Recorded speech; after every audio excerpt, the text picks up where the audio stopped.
Hi, I'm Kyle with White Collar Wisdom. Today, I'm going to be reviewing the book Rich Dad, Poor Dad by Robert Kiyosaki. This book's going to be great for anybody who's looking at investing or if they just want to change their perspective on finance and how money works in general. I think that this book could be valuable both to seasoned investors as well as somebody who's just looking at it for the first time. The book is told in story form from the perspective of a boy who has two fathers, one rich and one poor. The poor father is of the school of thought that if you go to school, work hard, and save, you'll be financially free and independent, and that you can enjoy that after your working years are done. The rich dad is from the school of thought that if you learn, invest, and hire good people to work for you, you can be financially free now. This is illustrated by his use of the word job as an acronym, J-O-B, for just over broke. Now, before we get into the summary here, I want to go ahead and forewarn anybody with a finance background that the way the author uses the terms assets and liability is going to drive you nuts. You've been warned. There are two main takeaways that I had from this book. Number one is that you have to look at money as something that works for you and not you as somebody who works for money. The author outlines how you can see this in the different classes of people. He says that rich people buy assets, poor people have expenses, and middle-class people buy liabilities that they think are assets. So when rich people buy assets, what does he mean by that? Well, he's talking about things that can either generate income or appreciate in value, or both.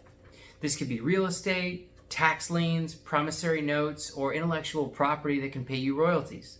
When he says poor people have expenses, he means that they have rent payments, they're paying the utility bills, and they're renting their appliances, and they're making car payments. When he says the middle class buy liabilities that they think are assets, he's talking about extravagant houses that they have to work to afford and luxury cars for the same reason.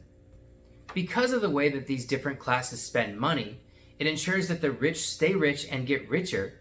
It ensures that the poor stay poor and that the middle class continue to work hard and get out of that classification and move up into the rich. The other main takeaway from this is the pay yourself first. The author outlines how we pay everybody else, and then if there's anything left over, then we start to take it. For example, you pay your employer with your time, you pay the government with your taxes, and you pay the bank with your mortgage and car payments. The pay yourself first model says that you should first invest in yourself, then invest in the things that you need to be financially free, and after that you should pay your bills.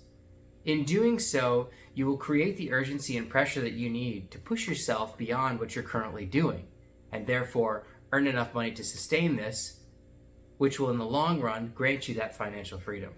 Another takeaway from this book that the author didn't go into too much detail or length on, but I think is very valuable, is going to be the emphasis on selling regardless of the profession that you're in. At one point, he's being interviewed, and he tells the person doing the interview, "Look, I'm a best-selling author. I'm not a best writing author." And while I appreciate any professional's willingness to take a jab at themselves, I thought that the book was very well written and it got his point across very clearly. But what he's saying here is that sales is important no matter who you are or what profession you're in. The ability for you to sell your own abilities and vision to people can very well be the determining factor in you getting funding or chosen for a project lead or whatever it may be. But sales can be very valuable no matter what profession you're in because it will allow you to understand the process and understand what it takes to really show people the value that you have. Overall, I would highly recommend that you read this book. I think it gives you a great perspective on how money can work for you. Again, if you're somebody who has a background in finance, I'm telling you right now, the way that this author uses assets and liabilities will absolutely drive you crazy. If you can look past that, you'll truly enjoy the book. If you found this review helpful, please do me a favor and click that subscribe button for me. It allows me to continue to make videos like this for everybody. Thanks for joining us here on White Collar Wisdom.